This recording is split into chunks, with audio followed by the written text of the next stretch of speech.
Hello, my name is Gary Brinn, and I am running to represent Elmira's 4th District on our City Council. Elmira has faced so many challenges over the years. Deindustrialization was a reality even before the disastrous flood of 1972. There have been fleeting moments of hopefulness and too many years of despair.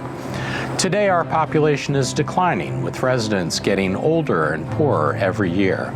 Our housing stock is deteriorating, with abandoned and empty homes in every neighborhood. A quarter of our local population lives below the poverty level, which is itself ridiculously low. Worse still, the childhood poverty rate is significantly higher.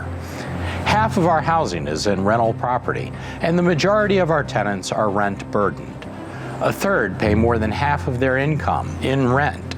Housing costs are trapping people in poverty and a terrible living condition that helps ensure that the cycle continues as our children grow up in unsafe conditions.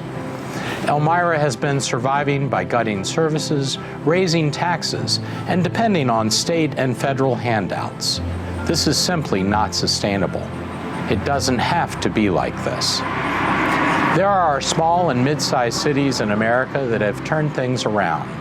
Memphis has promoted profitable construction of multi-unit properties through safe code reform. Rochester has targeted slumlords and is preparing to launch an online database of rental properties that will include scores that reflect violations and require that actual owners be listed, not just the limited liability companies so often used to avoid accountability. Cities have begun to re-examine their zoning, so often an obstacle to the sort of mixed youth and dense development that gave birth to America's cities. Elmira must increase its population and revenue base, and that can't mean simply reassessing property as a stealth tax hike. Instead, let's take the long-term view and offer property owners an assessment freeze if they make significant improvements. And while we're at it, let's stop auctioning off property to out-of-town speculators and offer tax incentives to people who will purchase and occupy vacant properties. The loss of local journalism has made it difficult for citizens to know what is going on. Public officials need to make an extra effort to communicate with constituents and to be transparent in all they do. Sadly, that is not the case in Elmira. We hear a lot about the latest grant, some hot new strategic plan, but we rarely hear reports on the results of grants and plans. The city's accounting and spending practices deserve scrutiny.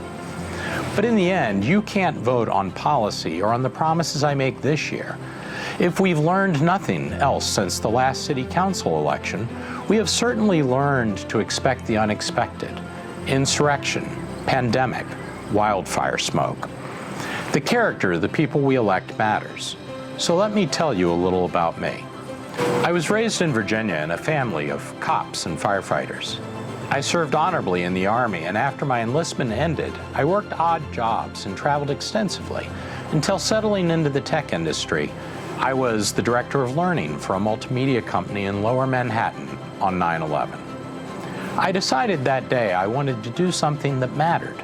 I went back to school to finish my undergraduate degree at Hunter College in Manhattan, then completed a master's in divinity. I believe in hard work. For the last 15 years, I've served as a minister in the United Church of Christ. I'm delighted to be the pastor of a historic church right here in Elmira, and made the decision that if I was going to serve the city, I should live in the city. I am active in several local and regional organizations and get called out in the middle of the night when someone needs a pastor.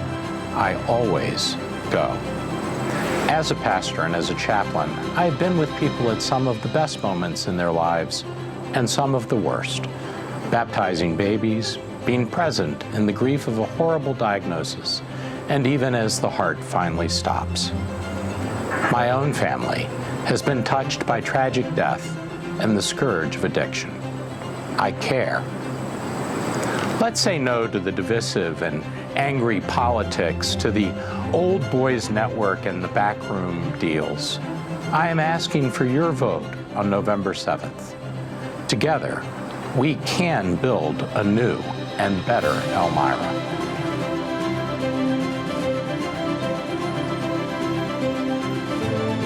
Paid for by elect Gary Brinn.